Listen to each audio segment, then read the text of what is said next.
Hope everybody is doing great. Now, I understand there's been a delay in the video, but then there was a family wedding that I had to attend, hence the delay. Now, in one of my previous videos, which was about farmers' protest being derailed, I did speak about support that BJP was getting in Jammu and Kashmir.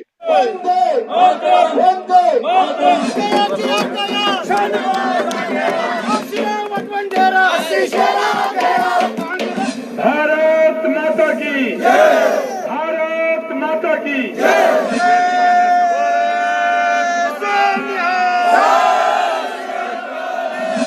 Now, let me give you an update with regards to that election. Now, before we get into the results of the election, there are certain points that we need to understand. Firstly, these elections have never been conducted in Kashmir since 1947. This is the first time a DDC election, that is District Development Council, that's been conducted in Kashmir. Just for your better understanding, this is equivalent to a BBMC election held in Bangalore. Well, it's never been done in Jammu and Kashmir, hence we don't have any results to compare it to since 1947. Secondly, since the abrogation of Article 370, this is the first time any election is held in Jammu and Kashmir, and there has been no reports of any violence or booth capturing or anything as such. So this is a victory for democracy and also a proof that Article 370 abrogation is accepted by the people of Jammu and Kashmir. Hence, all the liberals and the rest of India should also accept it and move forward. Now, thirdly, the voters' turnout usually in Jammu and Kashmir is somewhere around 7 to 10%, usually in single figures. But in these elections, the turnout has been 51%. In certain areas, it's been more than 70 to 80%. So that itself shows that Jammu Kashmir wanted this badly.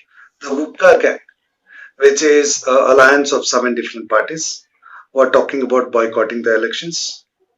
And as soon as BJP started campaigning for the elections, they boycotted the idea of boycotting the elections, and they went ahead and participated in the election and contested on every seat.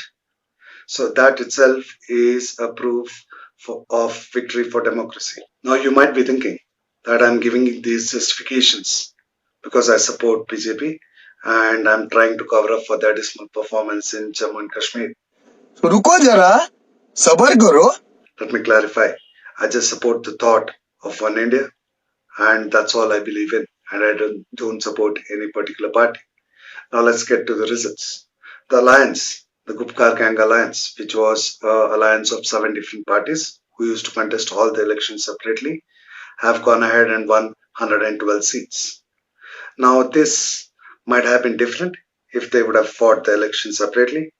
Maybe it would have worked in the favor of BJP, or it might have not worked in the favor of BJP. You never know. These are points which can be pondered upon, but nobody can give you an exact result. Now BJP got 71 seats and they emerged as the single largest party. Like I said, even though they emerged as single largest party, if the other parties had contested elections separately, maybe the results would have been different. But the most interesting fact out of these results is that the Pulwama seat, wherein people were complaining that Pulwama was something that the BJP planned and it was not done by Pakistan, this particular seat is won by BJP. I think that should clarify a lot of doubts. Now, the third party which got a few seats is Congress. They got about 21 or 23 seats, in fact.